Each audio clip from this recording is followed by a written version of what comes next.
Welcome to Discover Startups, a show that shines a light on early stage founders and the ideas behind the businesses that they're building. I'm Georgie Brown, and on today's show, how Ben Da Costa and a group of fellow creatives took their love of overnight oats and turned it into Oat Cult, a breakfast brand that's making mornings healthier and easier. For Ben and his friends, overnight oats were the perfect breakfast. Simple to prep, easy to grab on the way out the door, and filling enough to get them through the day. The problem?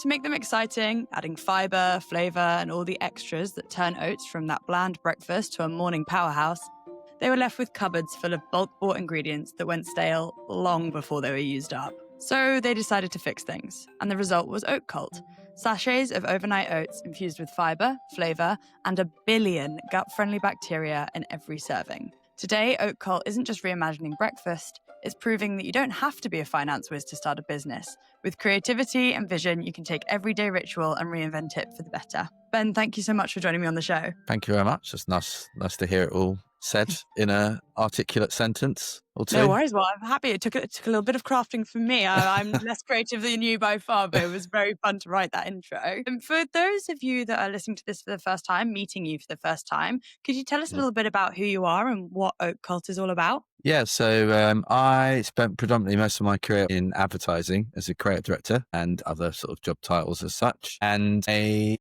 think I arrogantly thought I could create a brand better than some of the clients that I was working for. And so it's always been something I've wanted to do. And so Oat Cult felt like it was just the right time and the right moment for me to create something in a space that I felt was really boring, but something we all ate. And the overnight oats piece itself, how did you guys land on them being the product that you wanted to innovate on versus all of the other experiences that you were having throughout the day? I think there's always this kind of like slightly naff founder story of like one day I was trying to make something and then this, but in full transparency, I don't think I'd ever tried to make overnight oats because I think it was just felt like something too difficult to do. Trying to remember all the bits. So I think we just thought porridge oats as a general category was an interesting space to play in. So I'd love it if there was like a founder story. The truth was I was trying to lower my cholesterol. And so I was eating oats anyway, and it's sort of front of mind. Apparently overnight oats are one of the best things you can eat in the morning to help lower cholesterol anyway. And so that's kind of where we thought, oh, well, maybe overnight oats is a bit more interesting than just porridge oats. So maybe that could be a good place to start. Interesting. And was it you and your co-founder that kind of came to this decision? How did that conversation start? Yeah. So there was like a few, there were just like random people I've met along my life. I think the way our sort of careers work is we kind of meet these people that sort of play significant roles. And I just knew that I didn't want to do a startup on my own, mostly because I have very limited skills at certain things. And I knew that I was particularly weak in certain areas. So had my old FD help me do the numbers because I knew how important that would be to making the business. I brought in someone who I know who runs another startup and they in a different space and there's a lot of learning that they had and just having them from an operational point of view and all the logistics and that kind of stuff. And then, my mate that I'd worked with in advertising before, who's just an awesome salesman, and Dono, the designer, is just like the best designer I've ever worked with. So I just knew that he needed to be involved. And I think having all the people on the journey with you just makes it more fun because then you're just doing it with loads of friends and you can share the stress. I think that's probably the best way of putting it. It sounds a bit like it started out as a project with not necessarily this is going to become the size of what it's become today thinking, or is that fair to say? Or Yeah, I think that's fair. I think creatives in advertising always have ideas. Oh, I'm going to do this and I'm going to do that. And honestly, I just thought, fuck it, let's just do it and just see what happens. And so, yeah, I think, did we think that it would turn into what it turned into?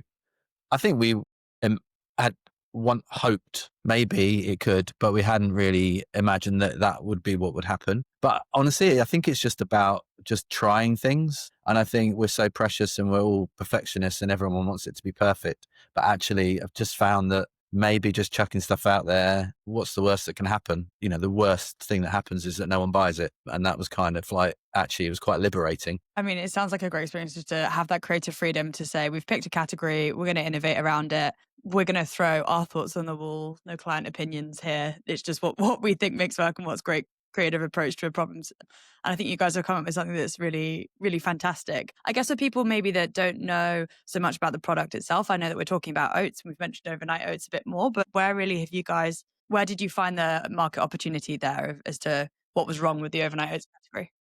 Well, I guess there probably isn't much of a category in the UK. There's lots of ready-made oats brands, and they're really nice. They're quite expensive, and they're quite hard to you have to buy them on the go. We wanted a product that was shippable and friendly to ship. So that's why we put them in these little packs, and then they're kind of pre-portioned with everything that you need. So there's like chia seeds, flax seeds, almonds. This one's got cacao in, almond slices. There's got carob powder, cinnamon, and then also something that I would give to my own children. So like no sugar and no sweetener. So there's the excitement of trying to build the brand. It's the brand world and the brand expression. But I think first of all, we were like, we need the product to taste nice. Otherwise we might as well not bother. So trying to find sort of universal flavors that people like, trying to create products that are perfect every time. And that's why they're in these kind of 60-gram pouches. Because otherwise, I guess the challenge is you're scooping it out, but every time it's not so good. So there are people in the space, and there's other brands that are doing a wonderful job in like protein, and but there isn't really a kind of a category yet for overnight oats. But it's like the fastest growing food term on TikTok, 70,000 searches a month. Lots of people are using it for like fueling, for running and exercise. And so actually there is a sort of growing market for this space. And so we felt like that would be a good place to innovate. But yeah, we tried to create a product that we would give to our own families and we'd eat ourselves. And I guess we kind of timed it well with the sort of backlash on ultra processed food. But really there wasn't like a big like research audit or something. We kind of it was just how we felt, which is probably not what you're meant to do when you start a business. And I wouldn't recommend just going on gut, but that's kind of what we did. Okay, nice. Well, maybe you could talk us through the product development. I know that you mentioned that you got into this oats area because you were trying to lower cholesterol. And obviously you guys had a very strong vision with a product that you're happy giving to your kids, no sugar, no stabilizers. Yeah. What was the journey that you guys went on to develop the product that you have today? Yeah, I think we naively thought this would be something we could just make ourselves. So they didn't need to be a recipe, and we'd rent a kitchen and we just like pour it into bags.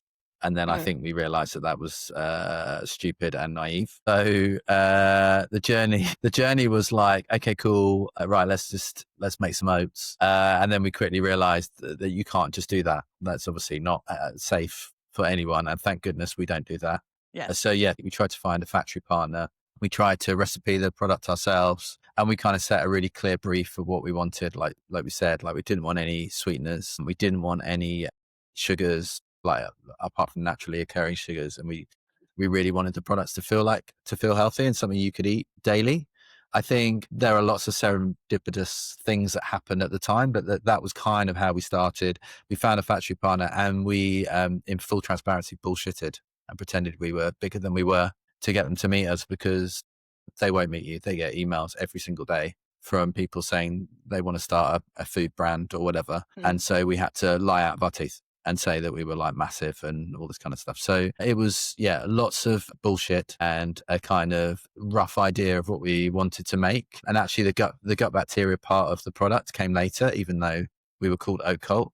We hadn't actually connected oats and cultures together. It was just, I don't know. It was just, again, I'd love to say that was the name, but yeah, it was all just kind of luck as well, to be honest. Well, so you've got this factory partner and you're looking into flavor development. How did you guys land on the 3 flavors that you've currently got? We got some bags sent back to us and we tested them with friends and family. And then I started taking them to markets locally and was just doing free sampling and getting live feedback on the products. Like we really wanted the product to be really good. We didn't want it to look nice, but taste like feet. So yeah, we did lots and lots of taste testing, and kept sort of feeding back until we got the recipe into a place that the majority of people liked it. There'll always be people that say there's too much cinnamon in it and that they hate it, like a bit like people don't like coriander. And there'll always be people that say it's too sweet, or there's people say it's not sweet enough. You kind of have to create a broad church of enough people like it that you go, well, that feels like mass market enough.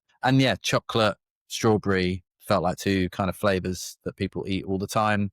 And then cinnamon was kind of going to be a sort of make your own mix, but the cinnamon was so strong that we were like, well, let's just call it cinnamon so that people know that it's got cinnamon in it. Otherwise, people are going to complain. So that's kind of where the three names came from. Because otherwise, if you have eaten the product, it does taste like cinnamon. So if you don't like cinnamon, you might not enjoy the product as much. Fair enough. I feel like that definitely simplifies the flavor profile from mystery flavor that tastes quite strongly. It was like, make your own, like pre-mix, like add your own flavors in. Yeah. So we were like, I would need something. So yeah.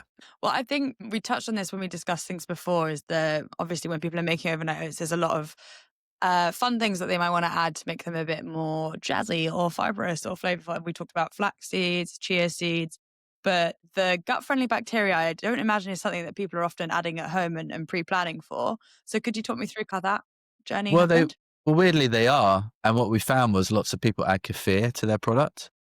Okay. That they're making overnight oats. And so they want that gut bacteria in the product, or they're taking tablets in the morning to add kind of gut health. I mean, the more we research, the more you kind of realize how important gut health is to your sort of everyday. And it isn't like a food trend. It's just something that we need to be very mindful of. And so we had found that people were doing that. I guess for us, it felt like an easy thing to add to the product, but actually turned into be a ridiculously complicated thing to add to the product. And then again, for us, it was like we needed to make sure the efficacy of the product was there. So there's lots of like snake oil basically in this category. It's quite under-regulated at the moment in terms of what you can and can't say. You can kind of say anything. There's tons of different strains. You see sometimes, 8 billion strains or 50 over 25 different. The truth is there aren't many that really that work. And so again, like thinking of our own children and would they eat it, making sure that the efficacy was right. We spent a long time researching and found one particular strain that we felt was robust enough to kind of work within the product and the way that the product was being used. And even now we still have regular tests, like almost monthly, on the product to make sure that the product's still alive, it's still working, the efficacy is still there. So these are the things that like for us are like crucial to the brand, is making sure that the product works and delivers what it says. But hopefully the regulations will improve and then consumers will understand what they're buying a little bit more. Absolutely. I think it's definitely a space that's very buzzwordy right now, but it's great to hear that you guys have really focused on the efficacy of it to make sure that it is what it says on the tin or on the packet. What made that one particular bacteria strain stand out amongst the others, and why was it that one that you guys decided to go with, separate to obviously lots of reasons. One is it can be heated and it can be chilled. So obviously that works for the product. Like some people like to heat their overnight oats after they've kind of cooked it or made it overnight. Obviously it's just really robust. It's just really solid. And so we just know that if it lives in an ambient pack, it's not going to go anywhere. So we just wanted one that we knew would work come rain or shine. And this one is kind of hard as nails, basically. I mean, it's great to hear, and it's great to hear that it's something that's actually working, that's going in the food. And I think it's fantastic that you guys took the time to really focus on making sure that is what it is and is there in the product as we're all enjoying it. We also touched earlier on, obviously, people going through the process of putting all these different ingredients in. Have you found that Oat Cult has helped people, instead of having to have, sacks of chia seed and flaxseed in their cupboard, now having everything together in one Oat Cult sachet? Has that been different? Yeah, I guess it's like ultimately there will always be people who are super organized and really diligent and will make their overnight oats themselves. And that is great. And I commend them for their ability. I myself am an absolute car crash and carnage and will find chia seeds all over the house.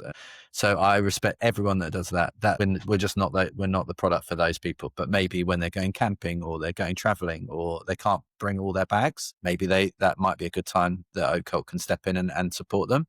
But we definitely can see ourselves as a semi-convenience product. So a bit like a tortilla, those wrap boxes or those kind of things. We kind of see ourselves as a kind of, you put them together and it just helps. But we're definitely not saying you shouldn't create them yourself. If you're someone who can create them yourself, I think that's fantastic. It is actually quite an expensive outlay to initially buy all the ingredients. So you kind of need to know that you're going to commit fully to making you're going to make overnight oats for the next 6 months, because you're going to have a lot of flaxseed otherwise. So we are that's kind of how we see ourselves. And I mean, there are interesting things, we speak to people a lot about, we batch makers. I make mine over the whole week. So why do I need it? I just make a vat of it and it lasts a week. Well, we've done loads of testing and the product, overnight oats, they lose their nutritional value after 2 days. So Oh, when I wow. say, did you know that if you batch make it, that's fine, but you should batch make it every 2 days, because otherwise what you're eating is kind of like a lot of the sort of nutrient values in the chia seeds and those kind of things are lost. They're not bad, they're just not as good. And so for us, that's kind of like there's a lot of there's a lack of knowledge in the space, which is fine, which we understand. So yeah, so we kind of see ourselves as that kind of product. So we'll never, like, there will always be people who say, why do I need this? I can make it myself. But the truth is there are millions of people that don't and aren't that organized and want to eat better. And we're for those people. It also sounds like a great way to try overnight oats for the first time. If you're someone that's been thinking about it for ages, wants to have something that doesn't taste bland, has flavor, has all the fiber and the nutrients and all these wonderful things, but maybe you don't want to make that initial investment. It also sounds like a great way to get into overnight oats without having to commit maybe to the full bulk buy of flax seeds. Yeah. I mean, it's a funny thing because it's like you've got to get used to the kind of texture of overnight oats. It's like a odd thing. It's not like we're very used to like a certain taste of oats. Like I typically would like just heat my oats up in the microwave and then just kind of mix them around. And so I think this kind of idea of cold oats, people kind of take a little while to get used to, but genuinely they taste delicious. Like it's like a really easy thing to eat. It makes it, and it's sort of better for your gut. It digests better. So, yeah, I agree. It's like a really, like the more people that eat overnight oats and stay away from kind of high sugar cereals, even like cereals that kind of claim no sugar, but have got like loads of sucralose or kind of other additives and sweeteners. Any kind of ultra processed food is just not good, and especially to start the day and especially to give to children, really. And that's the truth. My kids won't eat. They're not just going to eat dry, boring cereal. That's just not what they want, sugar and sweetener. So that's always a challenge. Have your kids taken up Oat Cult though? Are they loving the flavor and the sweetness of it? They are, yeah. They're the toughest critics. My youngest son won't eat it overnight still, but he'll have it like as a cereal, almost like a cereal, which is great. I mean, I'm happy that he's eating it, but they also just love all the sort of brand around it and the fact that their friends eat it and the fact that other people talk about it. They kind of love that they've been involved from the start. So from that point of view, it's really nice to be sort of inspiring them with entrepreneurialness. And they've been here when all the boxes were in the house and all that kind of stuff. So they've kind of been on the journey a bit. They've been at the market stalls with me. So yeah, it's really nice for them to be involved in the brand. That's taken out. It's cool that they can go to school and talk about, that thing that their dad's building and everyone else can try it too. So yeah, spreading the word amongst healthy children, which is fantastic, even if they're not the target audience. Yeah. You kind of mentioned the entrepreneurial journey there. And one thing that really stood out to me is the team and the founding team that you've built around Oat Cult. A lot of your backgrounds are seemingly from the creative industry. And it's something that we discussed a while ago when we first met, is that a lot of businesses out there, especially in the food space, people might be coming from a heavy food background, or maybe you've got a lot of people with their MBAs or more traditional entrepreneurial journeys there. What perspective do you think that you guys have been able to bring to the food space that traditional players might often miss? Yeah, I guess obviously we have a very strong point of view on brand, and that is a crucial differentiator, especially in overnight oats. Ultimately, you can make overnight oats yourself. So why this brand over another brand? Brand is going to be the most important thing in the space. But, as a creative, it's always the dream to kind of create the brand. And it's nice to be one of, there are a few others that are in the space now that are far more successful than me. But whenever anyone asks, I think the fundamentals are still important, numbers and those kind of things. And I've always kind of been interested in those anyway. I used to run advertising agencies, so I was sort of aware of numbers and EBITDA and profit margins. And so I've kind of always kind of enjoyed that in a slightly sick way as a creative. But I do think the thing that we do that others need to kind of think about is the brand itself. Like I mean, a lot of founders are obsessed about the product, and that's super important. But if you don't have a brand, then no one's going to buy it. And then the same, if you obsess about the brand, but the product tastes like feet, then, people might buy it once, but never buy it again. So there's a kind of there's different people come with different skills. I mean, I personally was inspired by, like, when I saw Liquid Death and the founder was a former creative director, that kind of made me feel like maybe it's possible. But honestly, I still think there's a lot of snobbery around creatives leading businesses in this space. And so we're trying to find, especially when you're looking at investment and investors and that kind of thing, they still kind of want traditional founders like you talk about. So it's harder to find your people, the kind of people that get what you're trying to build. Understood. I mean, it's definitely a challenge, but I think it's really admirable that you guys have sort of spearheaded in this creative leaders starting businesses space and doing it in a way that's not egotistical. I think you guys semi touched on there. You guys are doing it because there's a great product and great brand, and you guys have got this amazing skill set to bring together. And I think it's really admirable. Well, thank you very much.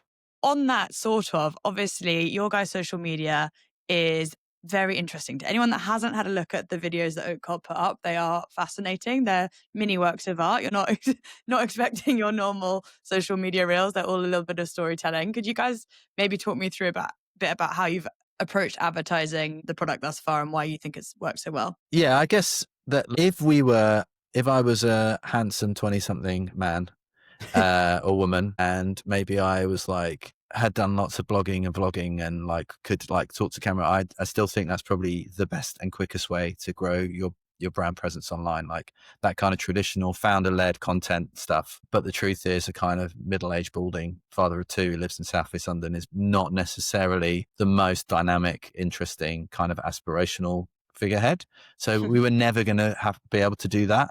And so we've always, I think, everything about Oat Cult has always been like, we've operated with no money really. And again, online, it's like we kind of have to be creative about where we're weak. So we have to then think of something else. And so, yeah, we've tried to make content that is kind of interesting or different. A lot of animation because it's quick and easy for us to make. We've done some little short films. And so we try and just build the brand and make it something that people kind of want to be part of. And obviously the cult part of the brand anyway is sort of an invitation to be part of something. But I think we could definitely be better. We're definitely not as frequent. We overthink and create too much, and we kind of fiddle too long, whereas I think social media is all about just getting stuff out there. And so that's something we're trying to work on. And we made a film recently that we sort of did this in a week just to try and get stuff, try and be a bit better at just getting things out and see what happens. But yeah, there's a lot of pressure on us because we are creatives too. So our industry is watching and lots of people are watching what we make. So we always feel that pressure whenever we communicate that we're kind of being kind of marked. So there's always that slight added pressure, I think. I mean, that's understandable. I get what you mean from that perspective. But I guess from me as an outsider, I think what you guys are doing is great. And it's nice to see something different cut through on social media. I think there are very playbook ways to approach it, but you guys definitely have created some thumb stopping content on screens, which is great to have a watch. It definitely, like, if people like it, they love it. Mm. I think that's the thing. So it's like that kind of like, once you find those kind of niche audiences, I think there's enough of those people that like oats milking themselves or whatever weird stuff we've done. There's enough critical mass for now to sort of help keep growing. Talk to me about the name Oat Cult. You touched on it earlier, but culture with all the bacteria, Oat Cult, where did it all come from, the name for Oat Cult? So I think we like the sort of fable is like oat and cultures, and people sort of commented. We hadn't actually put those two together until someone said, oh, cool, like oat and cultures, like cult. We just thought the cult space was a funny thing to play in. I'm like obsessed by cults anyway. And it's just sort of creatively, it's a really fun vehicle to have a lot of fun in. There's a lot to play. And so that's kind of where the name came from in full transparency. I think there's this sort of idea that it was like, it's sort of put two and two together, but now it's sort of become part of what we are. And I think as we look at like MPD and new products, oat and cultures will always be kind of core to what we do. Nice. So I guess for anyone that's been listening and is like, this sounds great, the flavors sound amazing, how can people find you? Where are you guys at the moment? Where can people try Oat Cult? So we are on Deli, the online marketplace. We're on our own website, oatcult.com. We are in retail in London, like kind of those kind of classic posh shops, Supperette and others. And then we're also in coffee shops. So we have a coffee shop product where the coffee shops can make the product and leave it overnight. And you can just buy it ready made. So in a trendy hipster coffee shop near you, I'm sure there'll be a pot of Oat Cult for you to try. Hoping. Should be. Hopefully people can have a look out for it, either online or in those trendy hipster coffee shops, as Ben mentioned. And what kind of feedback have you guys had from the customers that have tried it so far? Any stories that made you, oh, this is great, this is working? What's really nice is like people it's a funny thing. You kind of, the feedback, we only get positive feedback. I guess people who think it tastes like arse will just don't message us. I mean, it's not very constructive, is it? Just to say, hey, I tried it, it's horrible. not really sure what the point of that is. So yeah, we only hear lovely things. So in terms of ego, it's very good. But we had done a lot of work in making sure the product tasted nice.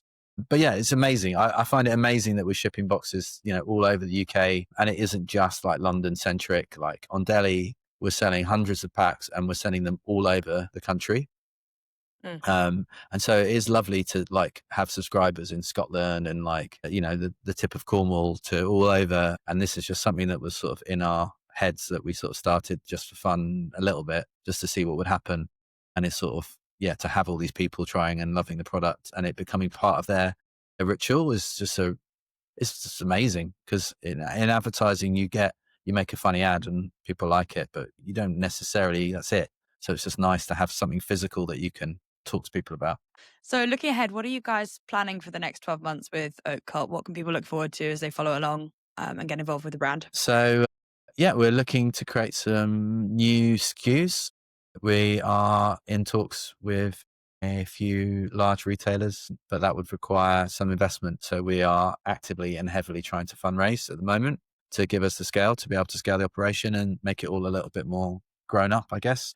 We won't change our marketing. That'll always be like milking goats and milking cows and all kinds of other weird stuff. But I think MPD, lots more activations. We have some brand partnerships lined up. So yeah, exciting. It's an exciting time, and to be able to make it through our first year I feel really blessed and very happy that we can carry on really. Awesome. Well, Ben, thank you so much for taking us through everything to do with Oat Cult and explaining to everyone where they can find it. I hope a lot of the listeners go out and either order Oat Cult online or go find it in a hipster coffee shop. But finally on the show, we believe that a rising tide lifts all ships. So every founder that we're speaking to, we're asking them to recommend another startup that they admire. So that's my question to you is, what's another startup out there that you're connected with at the moment, or maybe not, that you think other people should check out too? I'm a massive fan of Stocked, which are the frozen food cubes. They've become like an essential part of our weekly routine. And the two founders have just been so supportive to me. And they always check in. And they've just done a huge raise and they're absolutely killing it. So they're way ahead of me. And yet they always find the time. And I think that's one thing that I love about other founders is they always find time for each other to kind of help. But their products are amazing. They're super delicious. They come all kinds of different, it's such a clever concept, I think, of these kind of frozen cubes, but without any kind of UPFs and stuff. So yeah, like love it. Think they're brilliant. Lovely people too. Awesome. Well, thank you so much for recommending them. I'll make sure to get in touch and tell them that you sent us all their way. And hopefully we'll get them on the podcast too. Ben, thank you so much for your time today. I really appreciate it and for taking us all through what you're building with Oat Cult. Wishing you and the team the best of luck. And if there's any investors listening, please keep in mind that these guys are fundraising right now. So we'll send you Ben's way. I think that's all for now, but thank you so much. I really appreciate it. Cheers. Thanks so much. Thanks everyone. No worries. If you enjoyed this episode, then you can support Ben and the Oat Cult team by checking out the links in the show notes, following them on social media, and sharing this episode with a friend. And for any UK listeners, you can get 20% off your first order of Oat Cult when you use the code Discover20 on their website. If you're enjoying what we're bringing you here from Discover Startups, I'd love if you could take a second to subscribe to the channel or sign up to our newsletter. That way you'll be the first to know when a new episode drops. That's all for now, but I'll be back soon with another founder, another story, and another startup for you to discover. I hope you all have a great day.